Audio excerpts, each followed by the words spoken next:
teman-teman, apa kabar semuanya? Semoga kita semua dalam keadaan sehat walafiat ya. Pada kesempatan ini, kita belajar materi IPS kelas 9, masih dengan tema 1, manusia dan perubahan, tapi materinya itu tentang globalisasi. 1. Apa itu globalisasi? Globalisasi terdiri dari dua kata, yaitu global yang berarti meliputi seluruh dunia dan isasi yang berarti proses. Dapat disimpulkan, globalisasi adalah proses pengglobalan atau sebuah proses yang berlangsung meliputi seluruh dunia.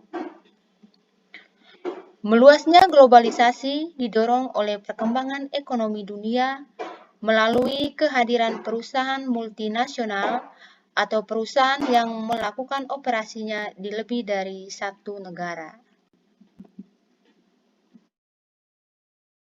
Contoh perusahaan multinasional adalah perusahaan otomotif Toyota yang memiliki pabrik mesin dan perakitan di Indonesia yang hasil produksinya dijual ke Thailand hingga Argentina, namun kantor pusatnya berada di Jepang.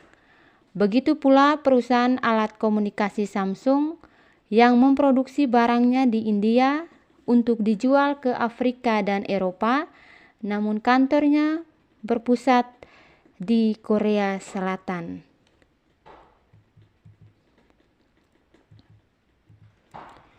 2. Bagaimana asal mula perkembangan globalisasi? Kemunculan globalisasi dilihat dari dua periode, yaitu periode klasik atau awal dan periode modern atau lanjutan.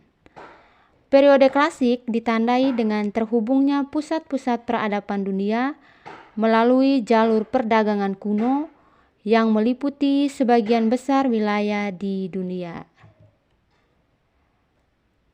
Sementara periode modern ditandai dengan semakin meluasnya keterhubungan antar wilayah dunia di tengah proses perkembangan industri.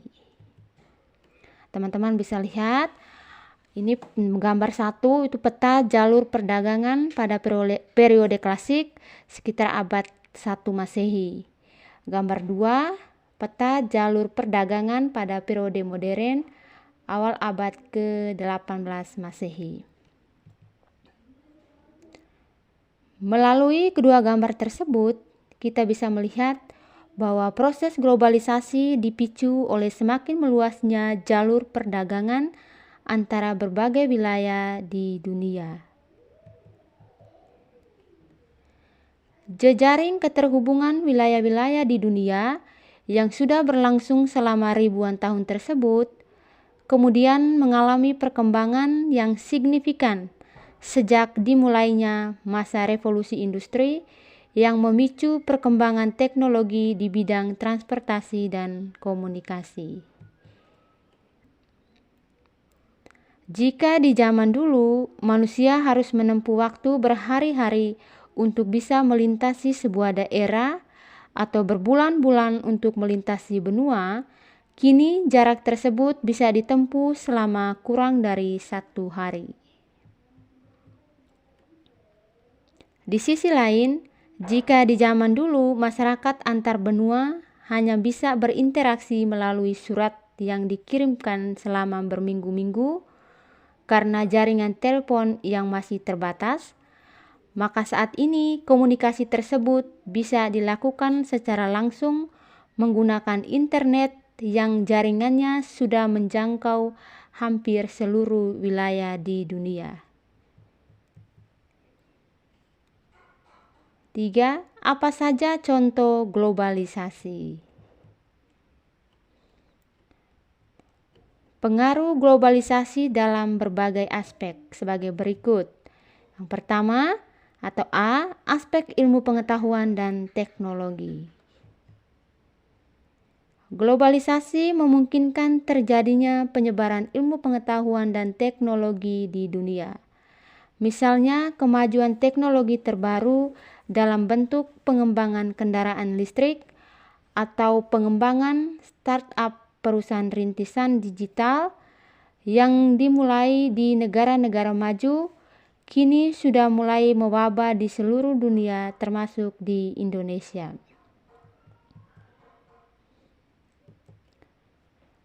B. Aspek ekonomi.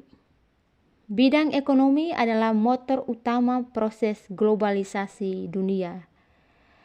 Misalnya, keberadaan masyarakat ekonomi Eropa.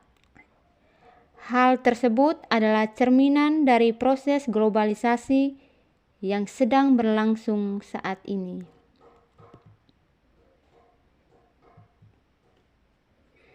C. Aspek politik dan hukum. Meluasnya jaringan kerjasama internasional, kehadiran lembaga-lembaga dunia seperti Organisasi Perdagangan Dunia, Bank Dunia, Mahkamah Internasional, dan lain sebagainya memiliki peran yang kuat untuk menentukan arah kebijakan negara-negara di dunia. D. Aspek kebudayaan. Perkembangan teknologi media dibarengi dengan motif ekonomi, kemudian mendorong industri budaya yang dapat dengan mudah menyebarkan corak kebudayaan baru di sebuah wilayah. Merebaknya restoran cepat saji dan kedai kopi Amerika, serta mewabahnya drama film Korea di Indonesia adalah beberapa dari contohnya. Sekian dan terima kasih.